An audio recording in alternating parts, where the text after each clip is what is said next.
keep calling this the Chinese virus? There are reports of dozens of incidents of bias against Chinese Americans in this country. Your own aide, Secretary Azar, says he does not use this term. He says ethnicity does not cause the virus. Why do you keep using this? A lot of people say it's racist. It's not racist at all, no, not at all. It comes from China. That's why. It comes from China. I want to be accurate.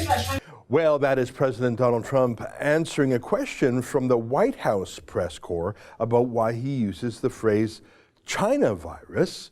No one's asking him why he says Spanish flu or German measles or Ebola or Zika, which are also named after geographical locations. It's a line propagated by the Chinese Communist Party, which is trying to shift the blame for this virus, which first was discovered in the Chinese city of Wuhan, onto America. In fact, very senior Chinese diplomats have actually circulated conspiracy theories that the virus is a creation of the United States.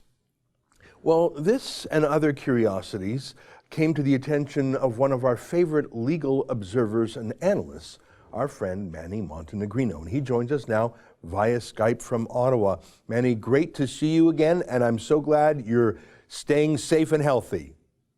Thank you, Ezra. Thank you for giving me this opportunity. Ezra, it's got to stop. This political correctness has got to stop. We are in a pandemic that is literally destroying millions of lives, millions of jobs, millions of people. We don't need to be wasting a moment's time on whether the word Chinese virus is racist. This is just absolute absurdity. It just amazes me that even at this destruction of most societies, that's all that some people can focus on. The president is doing, in addition to trying to save his economy and millions of people and dealing with the unthinkable, he has to deal with the politically correct liberal media trying to say what term to use. The president used that term lately simply to defend against the Chinese government media, the propaganda that they're trying to shift blame away from itself to America. And, you know, Ezra, it makes sense for the Chinese government to do it because China has caused, and you know, in my estimation, at least $5 trillion in economic damage worldwide. China has caused at least 10,000 lives and many more to come because of its woeful negligence and its covering up of a virus that it knew. And so China is doing what China has to do, and that is to try to avoid liability. Iran tried that. You might recall when the Iran government or the Iran military shot down the plane, the civilian plane, they first denied it, said it wasn't us, and then at least they accepted it. Now, we were outraged. We want compensation for the lives lost. There are 200 lives there. It wasn't intentional. Iran, it was gross negligence. And you and I, Ezra, know that when there's gross negligence, there's liability that follows and compensation to have. In China, not only do we have gross negligence, we have intentional, they hit it.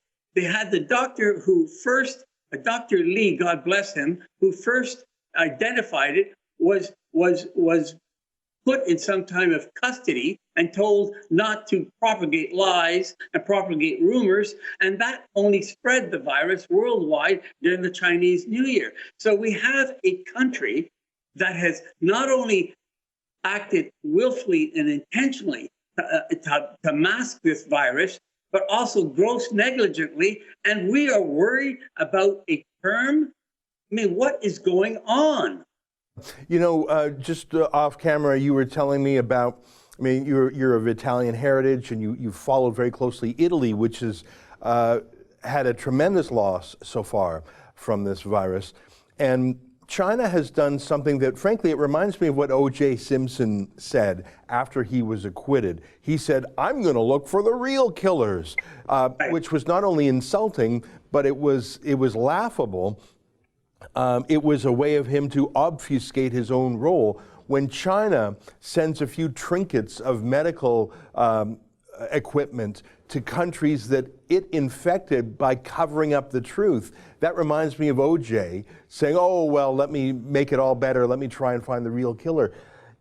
And here's the thing. I don't think anyone blames those countries in Africa from which Zika virus or Ebola virus came, because, you know, that's nature. It's not a national culpability. But as you point out, China, the government of China, deliberately covered up. And here's a story, and here it is in Chinese, and now here it is put through Google Translate. This is from Xinhua, the large newswire in China, on January 1st, 2020, reporting arrests of doctors for saying the wrong thing. I forget the exact term that they used in Chinese. They were arresting spreading these rumors. Whistleblowers. Yeah, they were spreading rumors, but Ezra, there's more to this story. It isn't just January 1st where the government of China committed intentional, what I'll call intentional harm. This goes back 30, 40 years. Now, let me explain this. In 1970, before China muscled up to a great economy that it was, tens of millions of Chinese were dying, starving of hunger. And what they allowed, the Chinese, then that government, allowed the Chinese to have wet markets. What that basically means is the sale of live, wild animals, and that saved lives. But it also caused diseases. Corona diseases comes from the transmission of animals to different species to man, and then we get a pandemic. This is, I think, my fourth. We recall the Asian flu. We recall the SARS and other. These all come from the same type. These wet markets should be shut down. There's been a movement for 10 years to shut down because wet markets cause these. So and what China did, it expanded the wet markets because it's easy, it feeds a lot of people, and it's part, and of course there are people that want it and lobby it and say that it helps them and whatever reasons. But so we have a 30-year history of an intentional what I'll call malfeasance by the government, taking a Russian roulette. Basically, you have one chamber, one gun in the chamber. You roll around. Does the coronavirus, a new one, be created in these wet markets that will eventually kill millions? And so this happens and happens and happens, and it continues. So this is, we were outraged when Iran shot down a plane that were civilian. There was no intent to shoot down civilians, but we were outraged and we want compensation. We want that government of Iran to act like a First Nation and take responsibility and pay for the losses of the people. That's not has happened yet. Well, in China, it's worse, in my opinion. I mean, legally, let me put it to you, Ezra. Let's assume that America had wet markets, or whatever you want to call them, that created these pandemics. And the president, Trump, hid and removed doctors and hid it, and the media hid it. And all of a sudden, you created a worldwide $5 trillion of damage, collapses to people's families, destruction. And you don't think that America will be held liable? You don't think Trump will be held liable? Trump is trying to stop this. And people are upset that he's using language to defend a what I'll call a country that's using terrible manipulative tools to avoid responsibility. And Trump is not only on the front line of trying to save his economy, trying to save his people, trying to save the virus from spreading, but he's also trying to prevent China from doing this again by obfuscating its responsibility and taking its own actions to stop this from future pandemics. But Manny, you raised some great points. If it came from these wet markets, that was a risk that they allowed. And I think you're right. In a North American legal setting, that would be litigated out of existence. There are some who wonder, and I'm one of them, if it's merely a coincidence that China's most secure and secretive biological research site for weapons is in Wuhan. So I'm not going to indulge in conspiracy theories, but it is possible that the virus came from there. I have no proof that it did. Both of those, I think you could call them negligent or accident, but what we know China did wittingly, thoughtfully, purposefully, strategically, was cover it up. Like you say, arrest the doctors for rumor mongering, delay information getting out to the world, blocking American Centers for Disease Control staff who wanted to go to Wuhan. So even if it was accidental or merely negligent at first, when China knew the truth, it covered it up, it arrested the whistleblowers, and it did not stop its infected people from traveling around the world, including to America and Canada. So here's my question for you. Is it possible to have a class action lawsuit against the sovereign government of China? I know that in the past, people have sued Libya for bombing the jet over Lockerbie, and in the end, Libya paid out. I think in the end, Iran will probably pay out for the people it murdered by shooting down that jet a couple months ago. Do you think it's possible or legally possible to file a massive legal action against China? By the way, they've got the money. Do you think that it's possible to do that? Yeah, Ezra, this is going to shock you. That's the least of my concern. And let me tell you why. First of all, this is a nation that took two Michaels, two Canadians, and they're still in jail since 2018. This is a nation that has 1 million Muslims in jail, in work jails. This is a nation, when we had a refugee crisis, the world all responded. Everyone took refugees but China. So I don't think, this is a nation, China is a nation that when we declared a global warming crisis, in the last 30 years we've heard it, and certainly in the last 10 years it ramped up. Canada, US, and the EU reduced its CO2 consumption, production, and China increased it by 200 to 300% in that same year. This is a nation that doesn't listen to the world.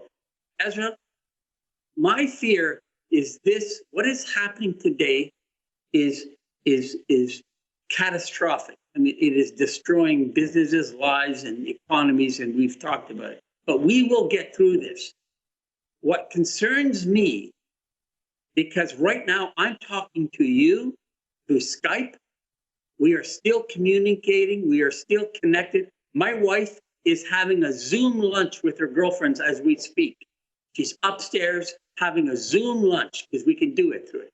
But my fear is this nation that is not at all responsible to anyone in the world, that's trying to avoid its responsibility for what it's done, is now building a 5G platform in Canada, or it might build it in Canada, and it's still around the world. If we lose our technology, just think how bad our world would be today if our technology is under assault. I mean, I hope that I'm not alive when that happens. I hope it's years and years ahead. But I am fearful that if we accede to a nation, I mean, just think about this, Ezra. Mm-hmm. How could we even consider a country who's not taking responsibility for what's happened with this coronavirus, who's trying to lie and say it's the Americans' fault, who is not doing anything? It's a very rich nation, and we're considering giving them our technology, our 5G, our ability to communicate. I mean, things could be shut down in a minute if we lose technology. So I'm not worried. I mean, obviously there could be a lawsuit. Obviously there should be. Obviously they should step up, but they haven't stepped up with our. We declared the world in a climate emergency, and China keeps increasing its CO2 production. We tax Canadians. We destroy Alberta. Yeah. And China continues to increase its production of CO2. Now, so how do we sit there and think that this nation's going to come to the table and discuss and be, as you say, responsible to the world on a class action? Well, I mean, I know there's tricky laws about suing countries. There's something called sovereign immunity. You can't really settle political international squabbles in a court of any one country. So there's that problem. But there have been some lawsuits that have been accepted in the past. And I hope that American lawyers, who are amongst the most voracious lawyers in the world, I hope that some really smart lawyers, really motivated, put a lawsuit out there. Because the thing about Chernobyl is it was devastating, and it was a cover-up, and it was lies, but it really only affected people in the Soviet Empire, including, unfortunately, Ukraine, which was part of the Soviet Empire by force back then. But it didn't really impact the rest of the world.